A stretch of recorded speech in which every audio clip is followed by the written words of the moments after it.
সহমর্মিতার হাত বাড়িয়ে দিয়েছেন দিল্লি থেকে চিকিৎসকরা। দিল্লির এইমস সহ বিভিন্ন হাসপাতালে সেখানেও চিকিৎসকরা প্রতিবাদ করছেন যে ঘটনা ঘটেছে তার, এবং দাবি তুলছেন চিকিৎসকদের নিরাপত্তার। নয়াদিল্লি থেকে মৈত্রী রয়েছেন ফোনে আমার সঙ্গে। মৈত্রী,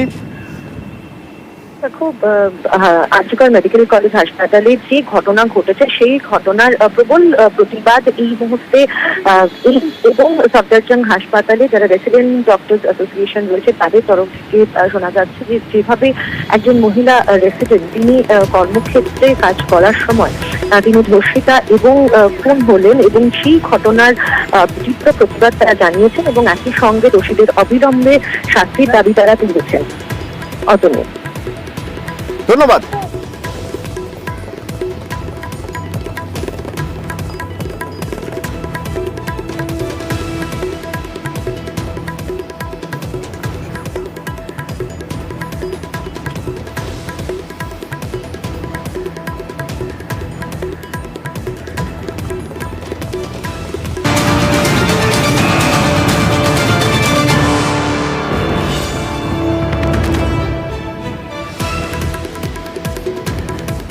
আর এদিকে মেয়ের মৃত্যুতে চাঞ্চল্যকর অভিযোগ উঠছে। ঘটনা ধামাচাপা দেওয়ার চেষ্টা হয়েছিল, চেষ্টার অভিযোগ করা হচ্ছে। মৃতের বাবা বিস্ফোরক অভিযোগ করছেন, বলছেন হাসপাতাল কর্তৃপক্ষ পুলিশ ঘটনা ধামাচাপা দিতে চাইছিল, আন্দোলন হয়েছে আর সেজন্য এই ঘটনা প্রকাশ্যে এসেছে। আন্দোলন বলেই তৎপরতা। ডাক্তারি পড়ুয়ার পরিবার দোষীর ফাঁসির দাবিতে সরব। প্রথমে ধামা দেওয়ার চেষ্টা হচ্ছিল, কিন্তু ছাত্রদের চাপে পড়ে বিষয়টাকে চাপে পড়ে তখন এই জায়গায় আর ফ্লাশ ওপেন করা হয়েছিল। দুই কর্তৃপক্ষই, পুলিশ এবং মানে হসপিটালের যে এইচওডি যারা আছেন অফিসে, মানে এই ডিপার্টমেন্টের লোকজন, তারাই অভিযুক্ত ফাঁসি হোক। আমাদের মেয়েকে মেরেছে সেইভাবে দগদে যেন সে মরে। সেটা তো একজনের কাণ্ড বলে মনে হচ্ছে কি? একজন না না না না না একদম নয়, এটা লোক আছে, কিন্তু আরো ভালো তদন্ত হোক, আমরা সেটাই চাইছি। পুরো যারা আছে যদি ধরা পড়ে ওকে যেইভাবে প্রতিটা পার্ট ওর উপরে নেওয়া খুপড়ে না, আমরা ঠিক ওইভাবেই চাই তার ওরকমই শাস্তি হোক। আমাদের মেয়ের কোনো ডিস্টারবেন্স ছিল না, সে ভীষণ সাদাসিধা একটা মেয়ে ছিল।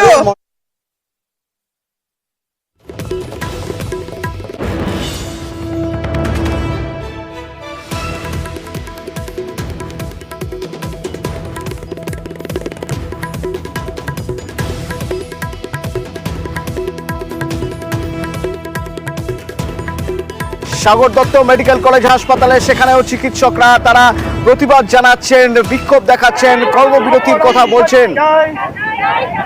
অপরাধীকে কঠিন শাস্তি দিতে হবে, অপরাধীকে কঠিন শাস্তি দিতে হবে, অপরাধীকে চিকিৎসা।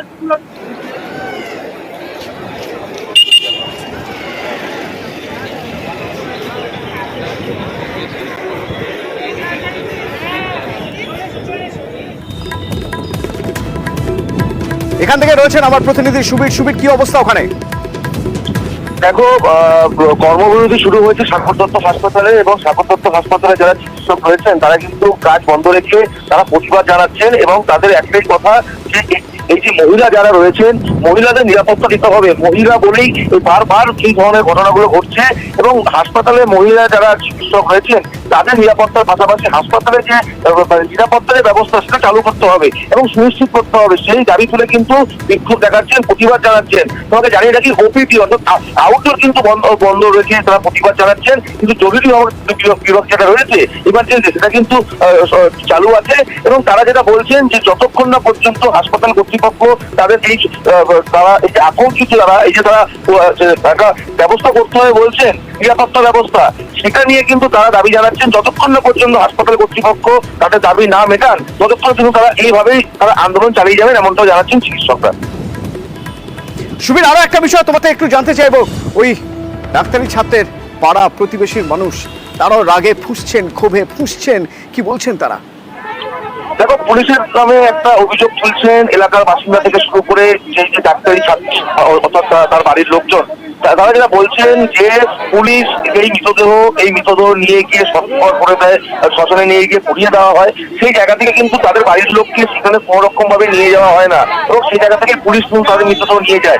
এই যে বিষয়টা, এটা নিয়ে কিন্তু এলাকার বাসিন্দা থেকে শুরু করে যারা পরিবারের লোকজন রয়েছেন তারা কিন্তু ব্যাপক ক্ষোভ দেখাচ্ছেন এলাকাতে, এবং তাদের একটাই দাবি যারা এই খুনের সঙ্গে জড়িত তাদের উপযুক্ত শাস্তি দিতে হবে, এবং যাতে ভবিষ্যতে কখনো যেন এরকম ধরনের যেন কোনো রকম কোনো মহিলা এরকম তার যেন প্রাণ না চলে যায়, এই নিয়ে কিন্তু তারা সরব হয়েছেন এলাকাতে।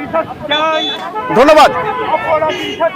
এবার একবার হাওড়ার ছবি দেখাবো আপনাদের। অপরাধীকে কঠিন শাস্তি দিতে হবে, অপরাধীকে কঠিন শাস্তি দিতে হবে। হাওড়ার ছবি দেখাবো। রাজ্যের বিভিন্ন প্রান্তে ডাক্তার এবং জুনিয়র ডাক্তাররা তারা কর্মবিরতির কথা বলছেন, তারা দাবি তুলছেন নিরাপত্তার। সেই সব ছবি, সেই সব খবর থাকবে বিরতির পর, সঙ্গে থাকুন।